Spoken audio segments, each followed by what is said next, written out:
My name is Paulina. I am web analyst at Fortuna Entertainment Group, and today I'll be talking about quite an interesting topic, which is gamification and how it works in Fortuna from the data perspective. But first, let me briefly introduce a company. So Fortuna Entertainment Group is the largest betting operator in Central Europe. We operate in 5 markets, which is Czech Republic, Slovakia, Poland, Romania, and Croatia. We are known under 3 consumer brands: Fortuna, that many of you know, Casapi in Romania, and PSK in Croatia. Now, more than 6,000 people work with us in 6 different countries, 5 countries which are our 5 markets, and also our BI team, which is located in Hyderabad, India.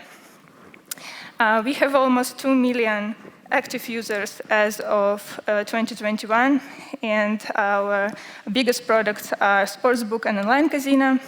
And we also offer other products such as lottery or virtual sports. And since customer is our priority, we are constantly investing into the new products. And one of the most recent improvements is the implementation of gamification widget into our online casino. But let's start from scratch. So the agenda is really simple. It has 4 questions.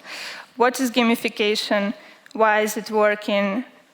Who is using it, and how we do it in Fortuna. Now, so straight to the first question. And here it's important to say what gamification is not. And it's not only about games, because the primary mission of any game is to entertain players, while gamification engages players on emotional level in order to motivate them to use the product. So the official definition of gamification, according to Oxford Dictionary, and if you just Google it, is the application of typical elements of game playing, for example, point scoring, competition with others, rules of play, to other areas of activity, typically as an online marketing technique to encourage engagement with the product or service. Now, the word gamification appeared not so long ago, but the concept is not new at all. It has existed in many areas of our lives way before there was a word for it. And actually, if you remember Mary Poppins, she actually summed up gamification quite nicely in the movie of 1964 by saying, in every job that must be done, there is an element of fun. You find the fun, and snap, the job's a game. She was saying it to the children because she wanted to motivate them to clean the room. Now, the term gamification is considered to be firstly coined in 2002 by the British programmer and inventor of many computer games, Nick Pelling. But it didn't get much recognition until 2010, which was the year of the rise of social networking, and that's when the gaming elements started to be incorporated into the social networks. And since then, the interest in gamification has grown drastically, as you can see from Google Trends graph, reaching its highest popularity in March this year. According to Research and Markets, the global gamification market size in 2020 was $9.1 billion. And it is estimated to reach $30 billion by year 2025. Now, why is it working? So actually, it's all about the dopamine, which is the chemical element in our brains. And people love rewards. People love the sense of achievement. So when you give it to them, it triggers this dopamine, which is also associated with happy emotions, and most importantly, motivation and interest to continue. And it's actually really beneficial for the businesses because it leads to positive user experience and hence better engagement and loyalty to the product. Well, now, who is using it then? Actually, just about everyone. Even if you go to the coffee shop and you receive a stamp for buying the coffee, it's also like a simplest form of gamification. But let's take a look at some other examples. Now, in the present time, gamification is being applied to a variety of sectors. So take, for example, health and wellness. And you run in the park, and after you run, you receive notification from Strava that you won a golden badge and that you were the fastest runner in this park today. So it motivates you to go to the park tomorrow and to be the fastest runner again, and to be in the leaderboards and compete with your friends. Education. Everybody knows Duolingo. And it's all about making you feel that you are getting closer and closer to your goal with all those progress bars and levels. And also the streaks. The longer the streak, the more pressure you feel not to break it. Food and beverage. Starbucks gamified the whole coffee buying experience. So when I go and buy my pumpkin spice latte, I gain the stars, and I can exchange the stars for an extra cup of pumpkin spice latte and actually some customized offers, because Starbucks, through data, can predict that tomorrow I will also buy pumpkin spice latte, so it will reward me for buying it with the sandwich. But I also want to point out the sector of online casinos for the obvious reasons. So the sector itself is relatively new, but it's been running profitably for the past decade or so. And it actually is one of the fastest growing sectors in the world right now. But the question is, how many more casinos can the business support until the redundancy occurs? So to keep the sector alive and well, you always need to have the fresh ideas and strategies to always be the best of the best and to keep the business profitable. So that's where gamification comes in, because gamified casino becomes automatically much more interesting for players than the classic one. And the benefits can be divided into two groups. What is beneficial for the player, and what is beneficial for casino. So for the player, the gamification brings a lot of fun to the table. A well-gamified casino means more rewards and even more exciting gameplay. And it actually all gives the player a feeling that his money are well spent. And he might not win in casino, but he won the reward, so it's cool. And for casino instead, that means better engagement. And better engagement naturally boosts player retention. And this is actually essential for any casino because there are so many options to choose from. And retention means loyalty. And so the loyalty makes the casino rank higher in the charts, and it instead brings the new players. So it's a win-win situation for everyone. So finally, how Fortuna does it. We developed gamification widget with the infrastructure coming from the third-party provider. And the whole solution can be seen as a loop. So this is a simple example. The player make a stake, he spin on casino, achieve the badge, receive the coins for the badge, and exchange the coins in the bonus shop to buy free spins, and then he spin again. But you have to make it somehow interesting. So this is the example of strategy from our Slovak market. They come up with the weekly challenges, and each challenge has 3 mini challenges inside of it, with a total of 15 games. All the challenges have different themes, and they are also tier-based. So you always progress from the bronze level to the silver level, and from the silver level to the golden one. And you receive more coins with each level. Now, it's important to say that we cannot give away the random amount of coins and any amount of free spins we want. That would be a great risk for the company. And this is, by the way, the is the design of the widget. So you choose the challenge, you click on it, you see the rules, and you see what games you have to play to gain these coins. So regarding the risk, we did the pre-analysis.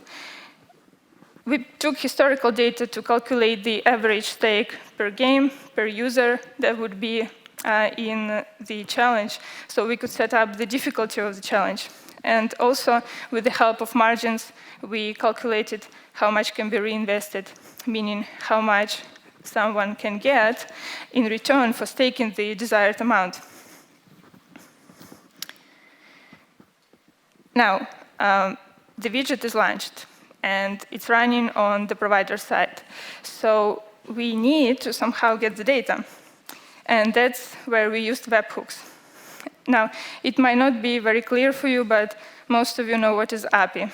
And for those who might not, API is an application programming interface which enables communication between two applications, which is based on requests. So you request something from the source, and it gives you the response. So the webhooks, instead, are also a type of API, but they are instead event-based. So as soon as the event happens on the source side, it sends the response back to you automatically. So that's why webhooks are also being referred to as reverse APIs. And if it's still not very clear, the simple example can be automatic upload of the Instagram post to Twitter. So it's not the Twitter who requested something from Instagram. It's the Instagram where the event was triggered and it sent the response. The event in this case is the posting of the Instagram photo. So that way we got the real-time data. And this is better for reporting because we were able to see some hourly peaks in users and other metrics. So if we go to some examples of the reporting, so here it is. It is essential, of course, to keep track of active users to understand the engagement with the whole solution. Active user is the user who has stake amount greater than 0 in the chosen period. So here you can see daily, weekly, and monthly active users. Monthly active users is the yellow line, and the number of monthly active users, as you can see from the launch of the solution, is growing gradually, but then it kind of stabilized, so that means we are retaining some users. And coins. Now, when you run a game economy, it is important to keep track of the number of coins that are going into the wallet of the player versus coins that are going out of the wallet. So in the perfect game economy, this is balanced. So that means that we are giving enough coins for the users to spend. The positive balance, as you can see here on the graph, means we are giving out more coins than the users are spending, and the reason can be they simply don't know they have the coins or they don't know how to spend them. Negative balance, in this case, under the 0, would mean that we are giving out not enough coins or users simply ran out of challenges and are spending more than they're getting. We also keep track of the badges. This is for marketing purposes, because as you can see here, for example, one badge here is being completed more times than the others. That means that the games inside the challenges are probably more interesting to players, so we can use the same games in other challenges to improve the engagement with other badges as well.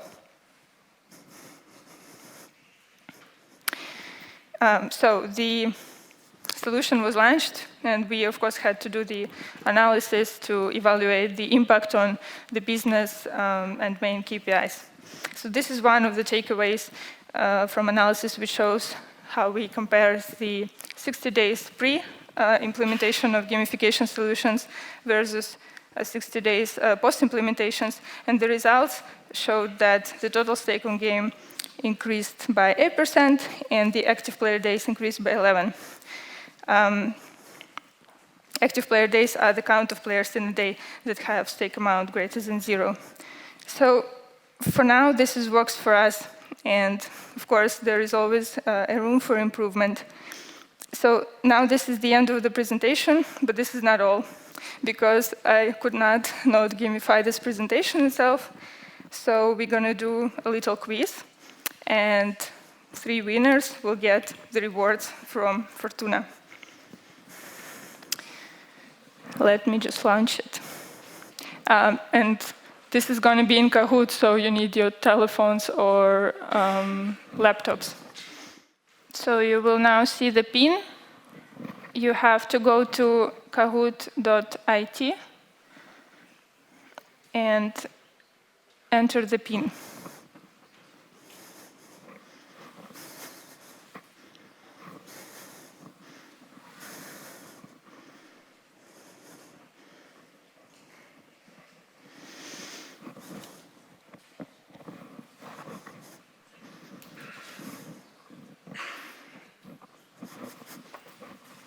There are a lot of you.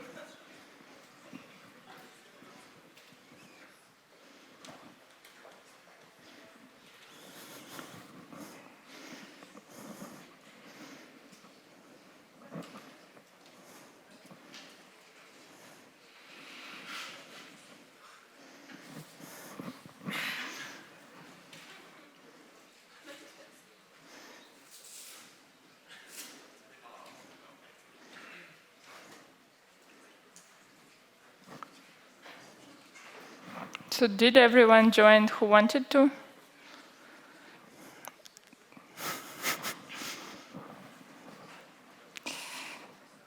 All right, then we can start.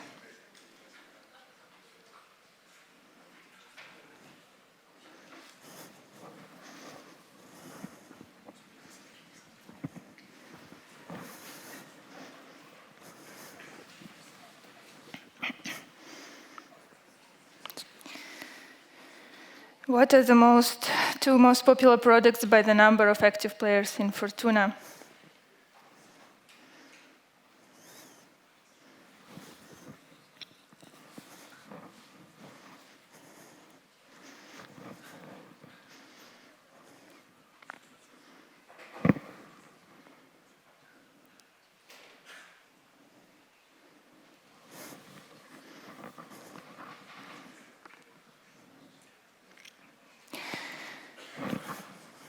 So it's sportsbook and online casino.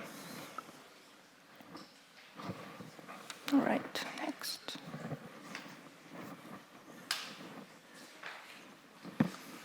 Congrats, Pumpkin.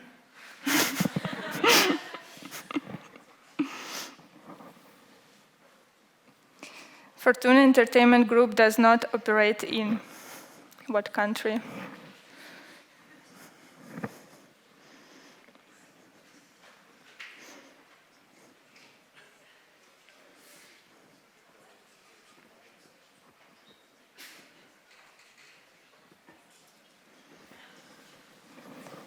So it's Hungary.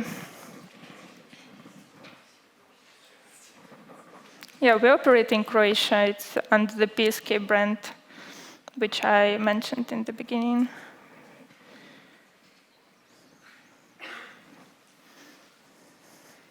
Again, Pumpkin.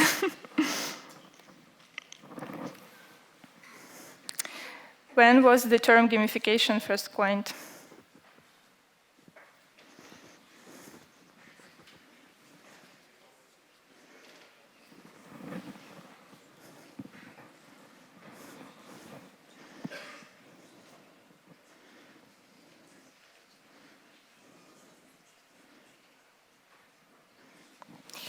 Yay. Yes, it's 2002. Now it's changed to DM.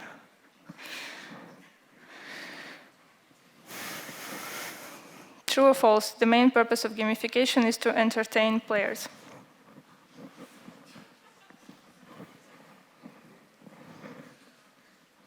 Okay.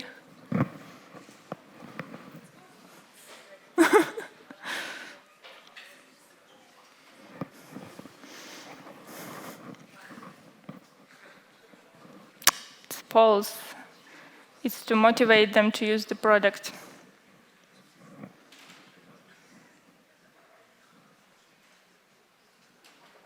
Alex is leading.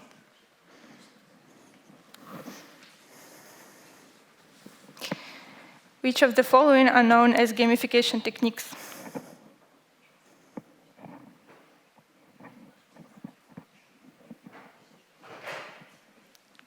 This is multi-select.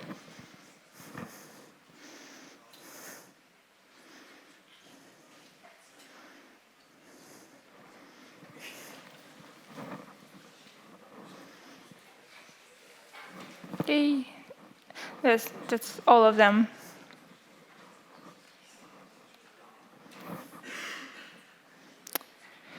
Teresa is now leading. True or false, webhooks can be referred to as reverse APIs.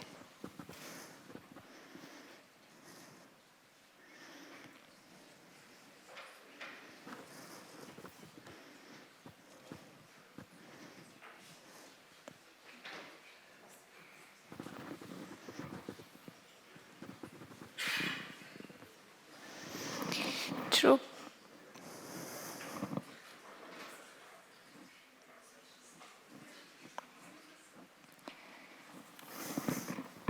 True or false, example of webhooks can be auto-upload of Instagram photo to Twitter account.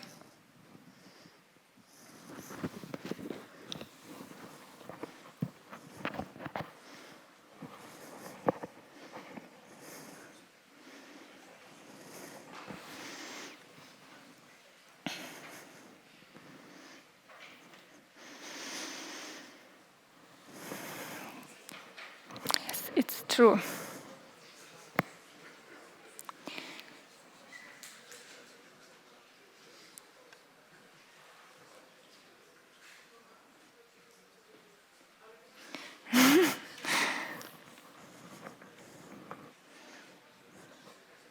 So the winner is Teresa.